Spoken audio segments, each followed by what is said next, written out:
श्रीमदानन्दतीर्थभगवत्पादाचार्यगुरुभ्यो नमः।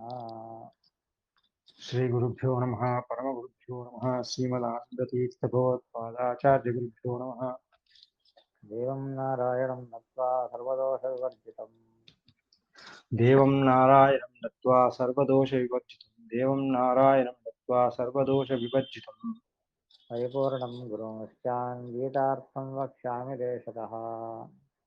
परिपूर्णं गुरुंश्चान् गीतार्थं वक्ष्यामि देशतः परिपूर्णं गुरुंश्चान् गीतार्थं वक्ष्यामि देशतः नारायणं नमस्कृत्य समस्तगुणसम्पूर्णं सर्वदोषविवर्जितं समस्तगुणसम्पूर्णं सर्वदोषविवर्जितं समस्तगुणसम्पूर्णं सर्वदोषविवर्जितं नारायणं नमस्कृत्य गीतातात्पर्यमुच्यते। नारायणं नमस्कृत्य गीतातात्पर्यमुच्यते नारायणं नमस्कृत्य गीतातात्पर्यमुच्यते आपादमौलिपर्यन्तं गुरूणामाकृतिं स्मरेत् तेन विघ्नाः प्रणश्यन्ति सिद्ध्यन्ति च मनोरथाः।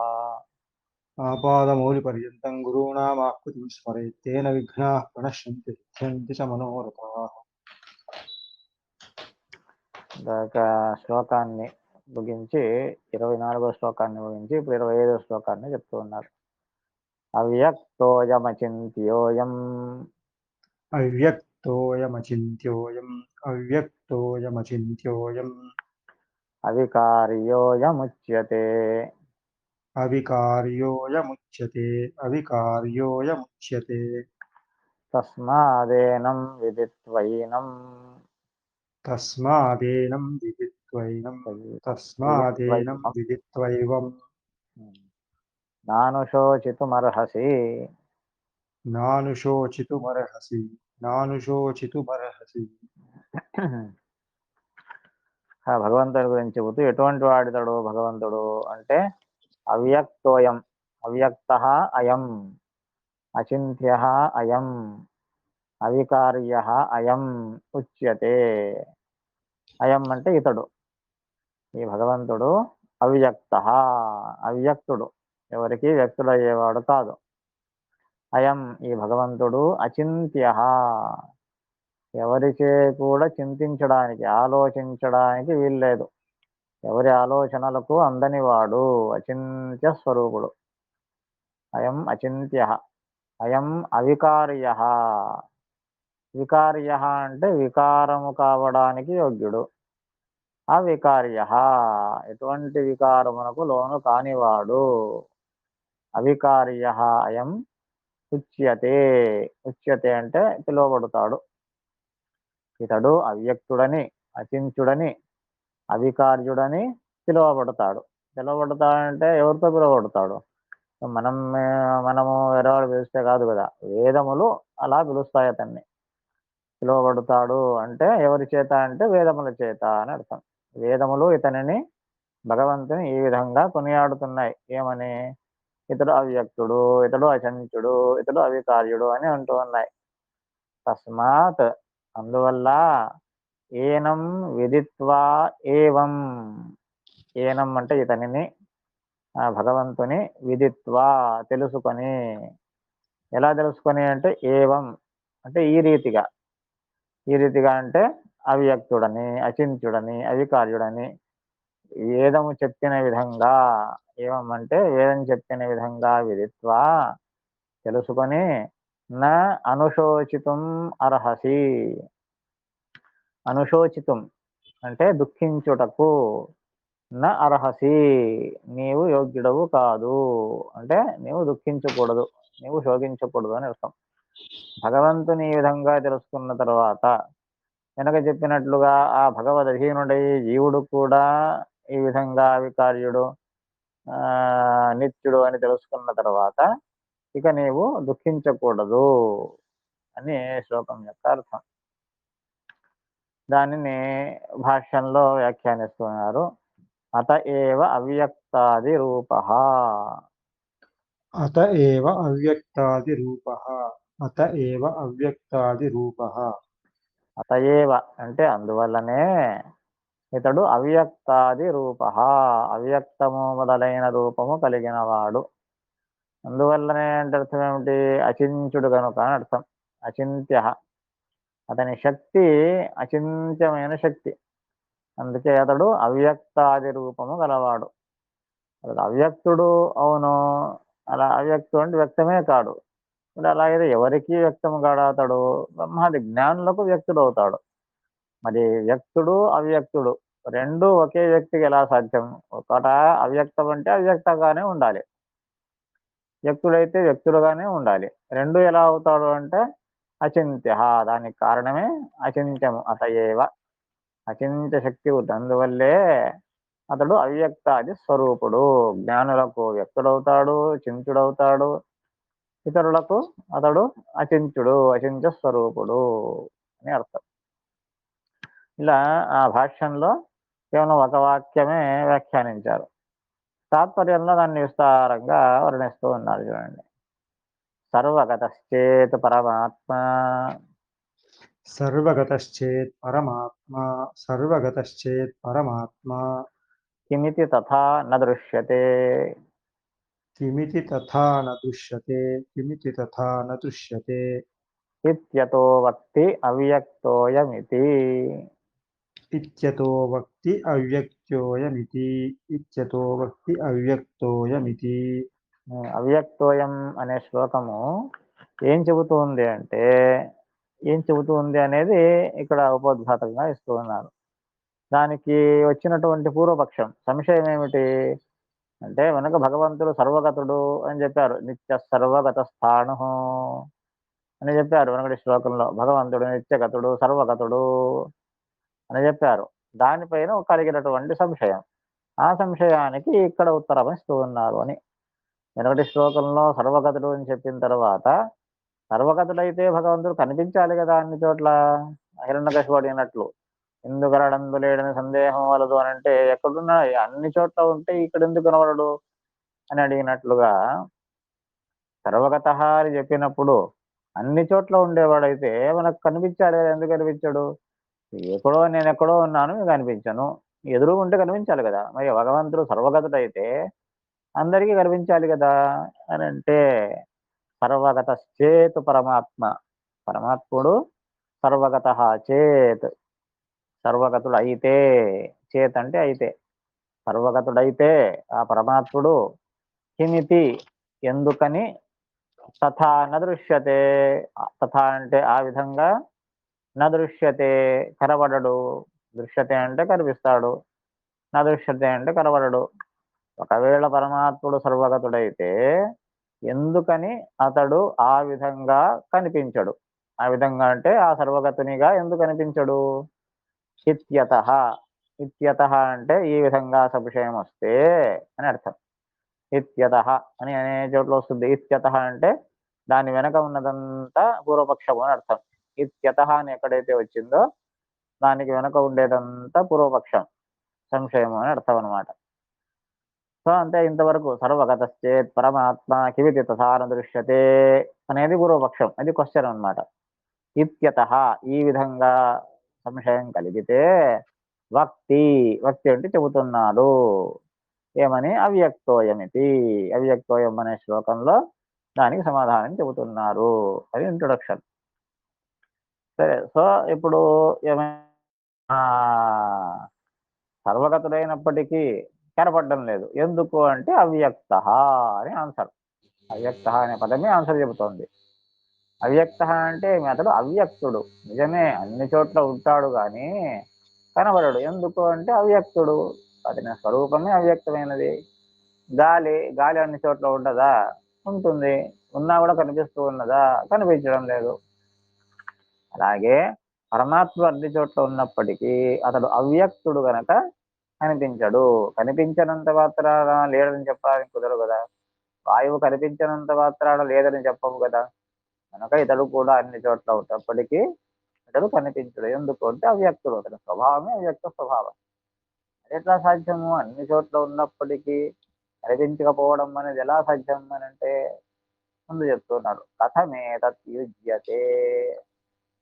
కథమేతత్ యుజ్యతే కథమేతత్ యుజ్యతే అచింత్య శక్తిత్వాత్. అచింత్యశక్తిత్వాత్ అచింత్యశక్తిత్వాత్ కథం ఏతత్ యుజ్యతే, కథం ఏ రీతిగా ఏతత్ యుజ్యతే. ఏతత్ అంటే ఇది, ఇది అంటే ఈ అవ్యక్తత్వము అనేది ఏం చెప్పారు కదా, ఈ అవ్యక్తత్వం అనేది కథం యుజ్యతే, ఎలా సరిపోతుంది, ఎలా సమంజసమవుతుంది, ఎలా సరిపొందుతుంది అని అర్థం.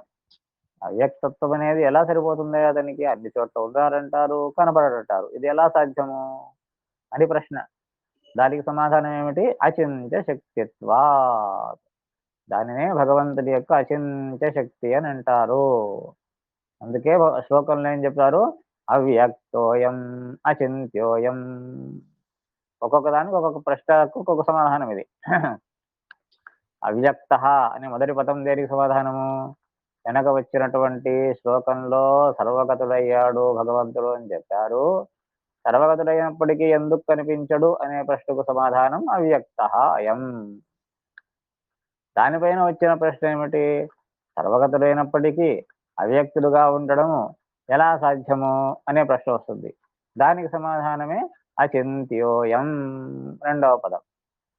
అవ్యక్తుడు ఎందుకు అయ్యాడు, ఎలా అయ్యాడు అంటే అచింత్యోయం, ఇతడు అచింత్యుడు, అతని శక్తి అచింత్యము, అచింత్య శక్తిత్వ. భగవంతుడి శక్తి అచింత్యమైనది. ఎందుకు, ఎలా, ఏమి, ఎలా అంటే చెప్పలేము, అంతే. అది అచింత్యమైనటువంటి శక్తి, మనం ఊహించడానికి కూడా వీలు లేనటువంటి శక్తి. అయ్యా ఈ శక్తి ఇప్పుడు ఉంది, మరి ఇలాగే ఉంటుందా, లేకపోతే ఇంతకు ముందు ఉండి రాను రాను తగ్గిపోతుందా ఈ అచింత్య శక్తి, రాను రాను మనలో ఎలా శక్తి కుంగిపోతుందో ఇలా అతనికి కూడా ఆ శక్తి కుంగిపోతుందా అని దానిపైన ప్రశ్న. దానికి సమాధానము అవికార్యోయం అని శ్లోకంలో దానే చెప్తున్నారు ఇక్కడ. నచ సా శక్తి न च सा शक्तिः न च सा शक्तिः కదాచిదన్యథా భవతి. कदाचिदन्यथा भवति कदाचिदन्यथा भवति సా శక్తి, ఆ శక్తి, ఏ శక్తి, ఈ అచింత్య శక్తి అన్నాము కదా, ఆ అచింత్య శక్తి అనేది కదాచిత్ అంటే ఎప్పటికీ కూడా, అన్యథ నచ భవతి, ఆ నచ అనేది ఇక్కడ సమన్వయం చేసుకోవాలి. అన్యథ నచ భవతి, ఆ భగవంతుని యొక్క అచింత్య శక్తి అనేది ఎప్పటికీ కూడా అన్యథా నభవతి, అన్యథా కాదు, దీనికి విరుద్ధంగా కాదు అని అర్థం.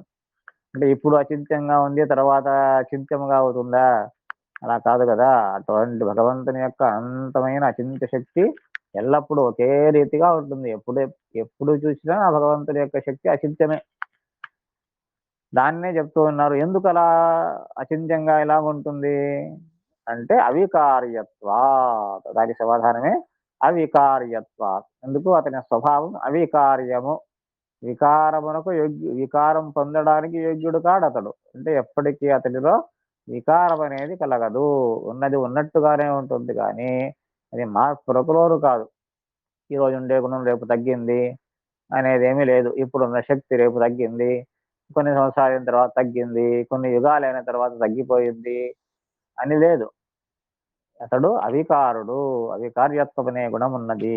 అందుకే శ్లోకంలో అవికార్యోయం అని తర్వాతి పదము, దేనికి సమాధానం అది. ఎప్పుడో ఏదో మూల రూపంలో భగవంతుడు నారాయణుడు, అతడు అవ్యక్తుడు అచించుడు అవికారుడు, సరే ఓకే. అదే భగవంతుడు రాముడుగా వచ్చాడు, కృష్ణునిగా వచ్చాడు, మరి వాళ్లకు కూడా ఇంతే శక్తి ఉంటుందా, మరి ఏమైనా శక్తి తగ్గిపోతుందా, పై నుంచి కిందికి దిగాడు, అవతారం తీసుకున్నాడు, ఈ అవతార రూపాల్లో ఈ శక్తి అలాగే ఉంటుందా, మరి తగ్గిపోతుందా అని దానిపైన ప్రశ్న. దానికి సమాధానం చెప్తున్నారు భాష్య తాత్పర్యంలో, యాని యాని అస్య రూపాణి. यानि यानि अस्य रूपाणि यानि यानि अस्य रूपाणि ఒక్క నిమిషము.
ఈ విధంగా యాని యాని అస్య రూపాణి తాని సర్వాణ్యపి తాని సర్వాణ్యపి తాని సర్వాణ్యపి ఏవం భూతాని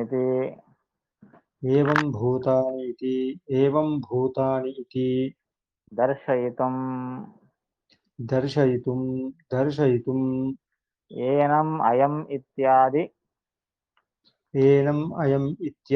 ఏనం అయం ఇత్యాది పృథగ్వచనం. పృథక్ వచనం మరొక సంశయం ఏమొస్తుందంటే ఇక్కడ శ్లోకంలో చూడండి ఏం చెప్పారు, అవ్యక్త అయం, అచింత్య అయం, అవికార్య అయం. అంటే అయం అంటే ఏమి, ఇతడు, ఇతడు అవ్యక్తుడు, ఇతడు అచింత్యుడు, ఇతడు అవికార్యుడు అని చెప్పారు శ్లోకంలో. ఇలా ఎందుకు చెప్పాలి? ఒకసారి ఇతడు అంటే సరిపోతుంది కదా. ఇతడు అవ్యక్తుడు, అచింత్యుడు, అవికార్యుడు అంటే సరిపోతుంది. ప్రతిసారి ఇతడు అవ్యక్తుడు, ఇతడు అచింత్యుడు, ఇతడు అవికార్యుడు అని చెప్పే అవసరం ఏముంది? అలా పదప్రయోగం ఉన్నదా? లేదు కదా. ఇతడు అని ఒకసారి అంటామంతే. అలా ఏనం, మళ్ళీ ఏనం ఇతడిని, విదిత్వా ఏనం ఇతడిని ఇలా తెలుసుకొని నీవు శోకించవద్దు అని ఈ విధంగా ఏనం అయం అని పునరుక్తి మళ్ళీ మళ్ళీ ఎందుకు చెప్తున్నారు అని ప్రశ్న. దానికి ఇది సమాధానం అన్నమాట. ఎందుకు చెప్తారంటే మరొక ప్రశ్నకు సమాధానంగా ఈ రీతి అయిన పదప్రయోగం జరిగింది అంటున్నారు శ్రీమదాచార్యులు. అంటే ఏమి, ఇంతకుముందు చెప్పినట్లుగా కేవలం మూల రూపంలో మాత్రమే భగవంతుడు ఎటువంటి గుణములు కలిగిన వాడా, లేదా అవతార రూపాల్లో కూడా ఎటువంటి గుణాలే ఉంటాయా అనే సంశయం. ఇది ఒక పెద్ద ప్రశ్న, దానికి అద్భుతమైన సమాధానం ఇది. అత్యంత ఆవశ్యకంగా తెలుసుకోవలసినటువంటి గొప్ప ప్రమేయం ఇది. ఇది ఎప్పుడు మర్చిపోకూడదు. అంటే భగవంతునికి మూల రూపంలో ఎటువంటి జ్ఞానాది గుణాలు అనంతంగా ఉంటాయో, పరిపూర్ణంగా ఉంటాయో, అదే రీతిగా అవతార రూపంలో కూడా కొంచెమైనా తేడా లేకుండా అదే విధంగా మూల రూపానికి అవతార రూపానికి ఎటువంటి భేదము లేదు. ఇది స్పష్టంగా తెలుసుకోవాలి. ఈ అన్ని రూపాలకు ఇది ఒక రూపం కాదు. కొంతమంది చెప్తూ ఉంటారు పాపం, కృష్ణ రూపము పరిపూర్ణ రూపము, మిగిలినవన్నీ ఆయన పరిపూర్ణ రూపాలు కాదు. మత్స్య కూర్మాది రూపాలు పరిపూర్ణ రూపాలు కాదు, కృష్ణ రూపం ఒక్కడే పరిపూర్ణము అని చెప్పి వాళ్ళు కొంతమంది ఉన్నారు. అందుకే చెబుతున్నారు. అందుకే దానికి సమాధానంగా ఏనం ఏనం అయం అయం అయం. ఇతడు అచింత్యుడు, ఇతడు అవ్యక్తుడు, ఇతడు పరిపూర్ణుడు అంటే ఏమర్థం? ప్రతి రూపంలో కూడా, ప్రతి అవతార రూపంలో కూడా అన్ని గుణాలు భగవంతునికి పరిపూర్ణంగా ఉంటాయి అని చెప్పే ఉద్దేశం అన్నమాట. అది చెప్తున్నారు. యాని యాని అస్య రూపాణి. యాని యాని అంటే ఏవేవైతే, అస్య రూపాణి ఇతని యొక్క రూపాలున్నాయో, ఏ ఏ రూపాలైతే ఇతనివి ఉన్నాయో, తాని సర్వాణ్యపి ఆ అన్ని రూపాలు కూడా, తాని సర్వాణి అపి ఆ అన్ని రూపాలు కూడా, ఏవం భూతాని. ఏవం భూతాన్ని అంటే ఇటువంటివే అని. ఏవం భూతము అంటే ఇటువంటివే అని అర్థం.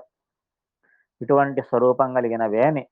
భగవంతుని యొక్క రూపాలు ఏవే ఉన్నాయో అంటే మత్స్య కూర్మ వరాహ వామన నారసింహ భార్గవ పరశురామ రామ కృష్ణ బుద్ధ కల్కి కపిల హయగ్రీవ ధన్వంతరి శరత్ కుమార్, ఏమేమి రూపాలు భగవంతుని ఉన్నాయో ప్రతి రూపము కూడా ఇది అచింత్యమే, అది అవికార్యమే, ఆ, అది పూర్ణమే, అనంత కళ్యాణుడు కూడా పరిపూర్ణమైనవే.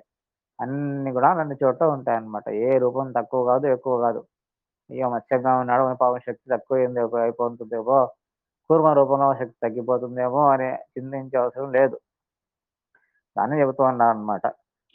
తాని సర్వాణ్యపి ఏవం భూతాని, అన్ని రూపాలు కూడా ఇటువంటివే, ఇది దర్శయితం అని చూపడానికి, అని తెలపడానికి ఏనం అయం ఇత్యాది పృథగ్వచనం. ఈ ప్రమేయాన్ని తెలపడానికే ఏనం అయం మొదలైనటువంటి పృథగ్వచనం మళ్ళీ మళ్ళీ చెప్పడం. పృథక్ ప్రత్యేకంగా అని అర్థం. పృథక్ అంటే ప్రత్యేకంగా చెప్పడం. ఎందుకు అంటే దీని కొరకు. ఇది ఈ రూపం అచింత్యము. చెప్పండి.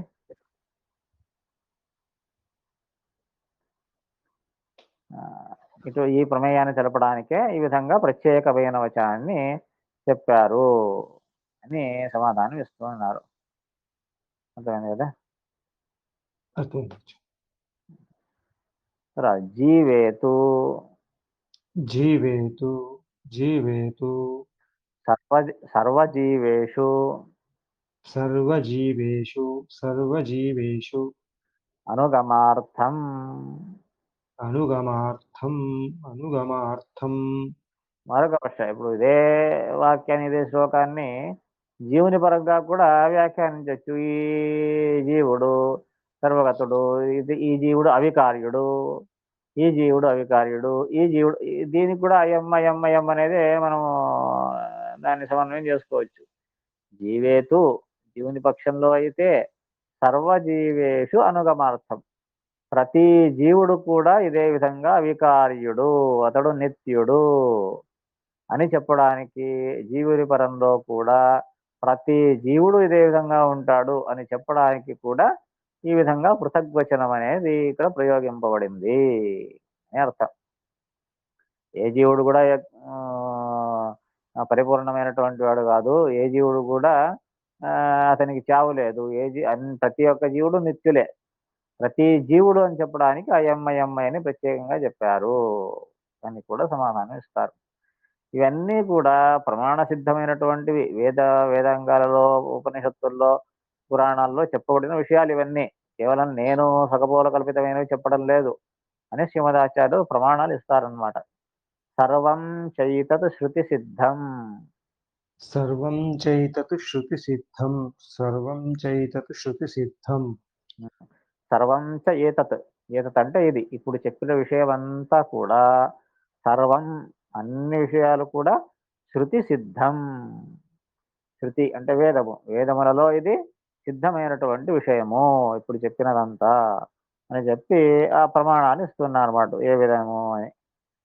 సద్దేహ సుఖగంధశ్చ సద్దేహః సుఖగంధశ్చ సద్దేహः సుఖగంధశ్చ జ్ఞానభాస్ సత్పరాక్రమః జ్ఞానభాసత్పరాక్రమः జ్ఞానభాసత్పరాక్రమः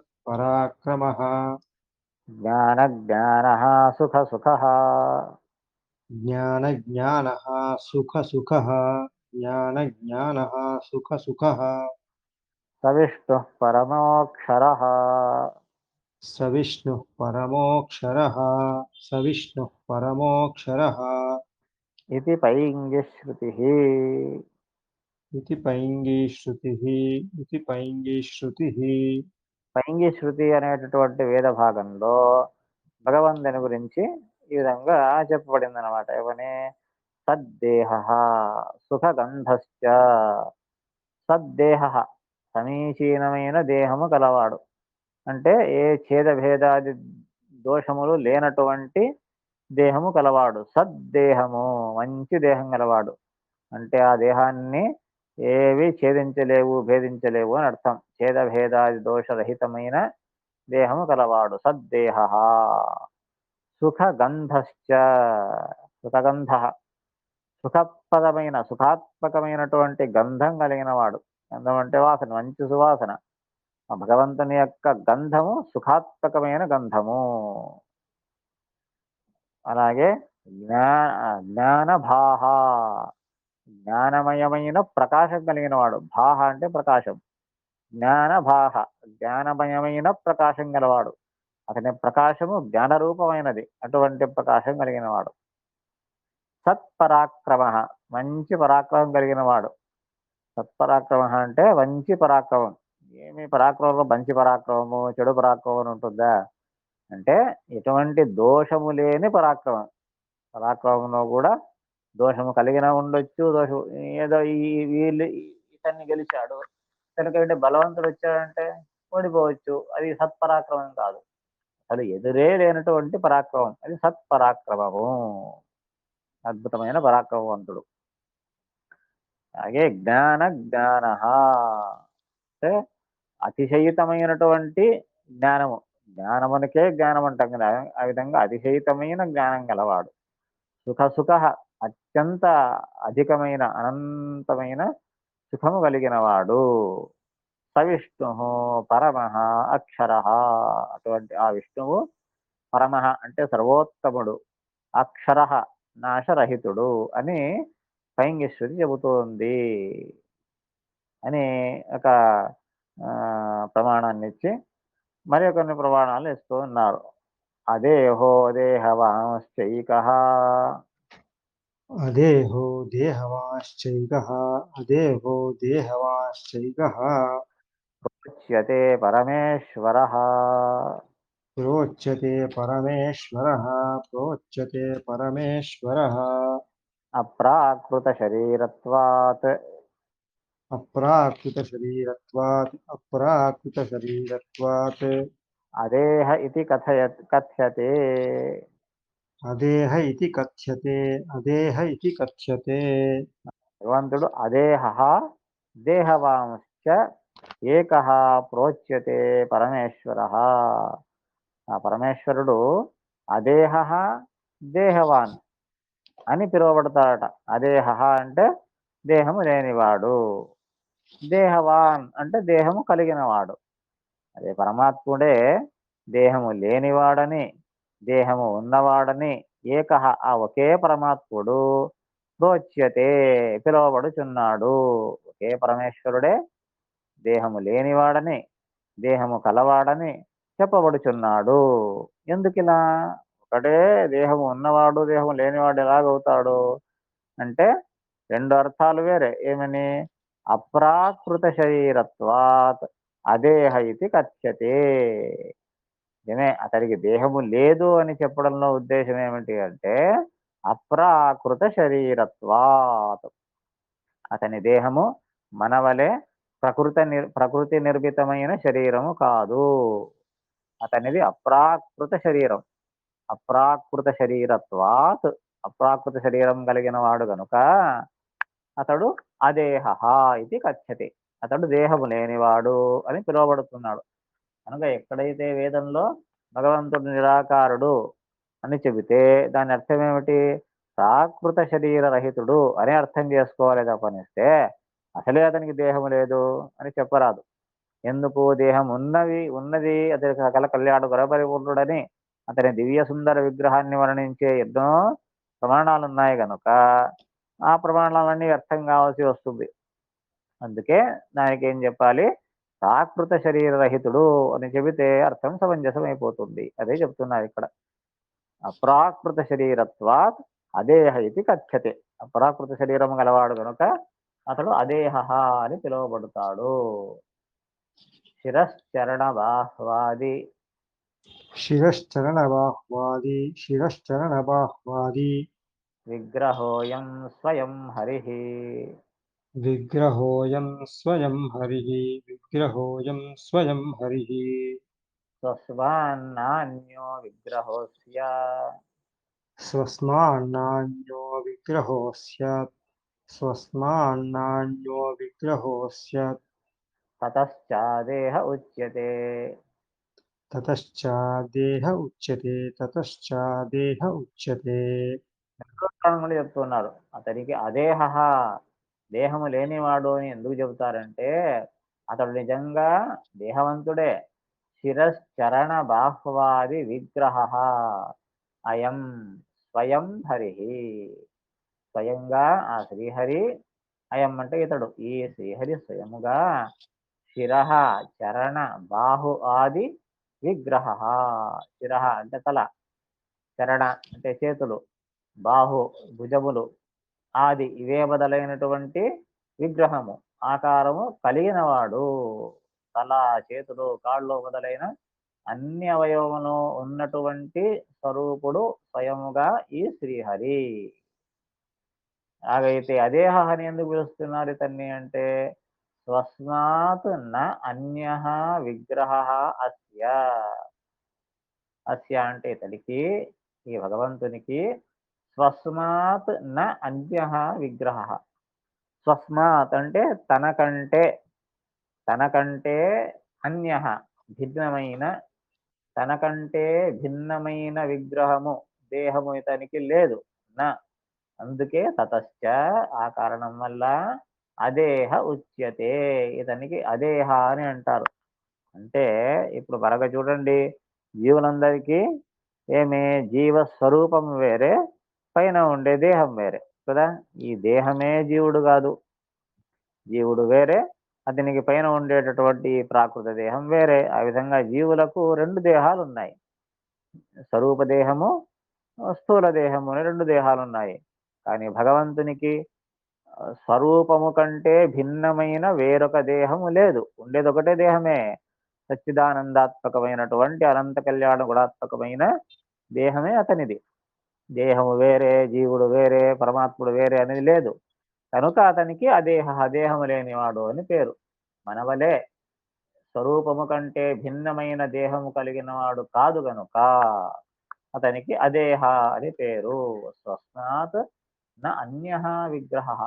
తనకంటే అంటే స్వరూపము కంటే భిన్నమైన విగ్రహము మరి ఒకటి లేదు గనక అతనికి అదేహ అని పిలుస్తారు. తర్వాత స్వయం స్వరూపవాన్ యస్మాత్. స్వయం స్వరూపవాన్ యస్మాత్. స్వయం స్వరూపవాన్ యస్మాత్. దేహవాంశ్చోచ్యతే తతః. దేహవాంశ్చోచ్యతే తతః. దేహవాంశ్చోచ్యతే తతః. శిరశ్చరణబాహ్వాది. శిరశ్చరణబాహ్వాది. శిరశ్చరణబాహ్వాది. సుఖజ్ఞానాదిరూపకః. సుఖజ్ఞానాదిరూపకః. సుఖజ్ఞానాదిరూపకః. ఆ భగవంతుడు స్వయం స్వరూపవాన్, స్వయముగా స్వరూపవాన్, స్వరూపము కలిగిన వాడు. యస్మాత్, ఏ కారణం చేతనైతే ఈ విధంగా ఉన్నాడో, దేహవాంశ్చ ఉచ్యతే తతః. తతః ఆ కారణం వల్ల దేహవాంశ్చ ఉచ్యతే. భగవంతుడు స్వయముగా స్వరూపము కలిగిన వాడు, అంటే స్వరూపవంతుడే భగవంతుడు. అన్ని విగ్రహాలు శిరశ్చరణాది అన్ని స్వరూపములు ఉన్నవాడు గనుక దేహవాంశ్చ ఉచ్యతే. దేహవాన్, దేహము కలవాడు అని కూడా చెప్పబడుతున్నాడు. సో అదే దేహము లేనివాడు అని చెప్పడానికి రెండు కారణాలు చెప్పారు. మనవలే ప్రాకృత శరీరము లేనివాడు అని ఒకటి, మనవలే స్వరూప దేహము, స్థూల దేహము అని వేరు వేరు దేహాలు లేనివాడు కనుక ఇతడు అదేహ, దేహము లేనివాడు అని పిలువబడతాడు అని ఒకటి. తరువాత జ్ఞానాత్మకమైన, ఆనందాత్మకమైన, శుద్ధమైన, అప్రాకృతమైన స్వరూపము కలవాడు కనుక దేహవంతుడు అని కూడా పిలువబడతాడు. స్వయం స్వరూపవాన్యస్మాత్, ఏ కారణం చేత ఇతడు స్వయముగా స్వరూపము కలిగిన వాడో అందుకే ఇతడు దేహవాన్, దేహము కలవాడు అని కూడా చెప్పబడతాడు. ఆ దేహం ఎటువంటిది అంటే శిరశ్చరణ బాహ్వాది. అతని శిరస్సు, చరణము, బాహు మొదలైన అవయవం అన్నీ కూడా సుఖ జ్ఞానాది. సుఖము, జ్ఞానము, ఆనంద జ్ఞానాదులే ఆ శరీరము, దానికంటే భిన్నమైన శరీరం లేదు. జ్ఞానానందాత్మకమైనటువంటి గుణములే స్వరూపముగా కలిగిన వాడు. విధంగా ఆ చక్కెర అచ్చు పోస్తారు, ఆ అచ్చు ఎక్కడ ముట్టినా తీపే, చేయి తిన్నా తీపే, కాలు తిన్నా తీపే. ఆ విధంగా గుణములే శరీరముగా కలిగిన వాడు ఆ భగవంతుడు. కనుక శరీరం ఉన్నది. ఎటువంటి శరీరం ఉన్నది? జ్ఞానానందాత్మకమైన శరీరం ఉన్నది. శరీరము లేదు. ఎటువంటి శరీరం లేదు? ప్రాకృతమైన శరీరం లేదు అనే విషయాలు తెలుసుకోవాలి అని చెప్తూ ఉన్నారు. ఇంకా అనేక విషయాలు చెబుతారు, వచ్చే క్లాస్లో తెలుసుకుందాం. సంశయం ఉంటే అడగచ్చు.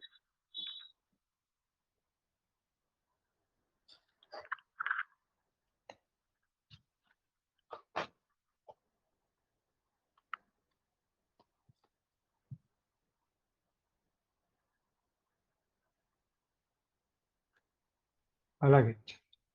సరే. హరే హరే నమః. శ్రీకృష్ణార్పణమస్తు. నమస్కారం.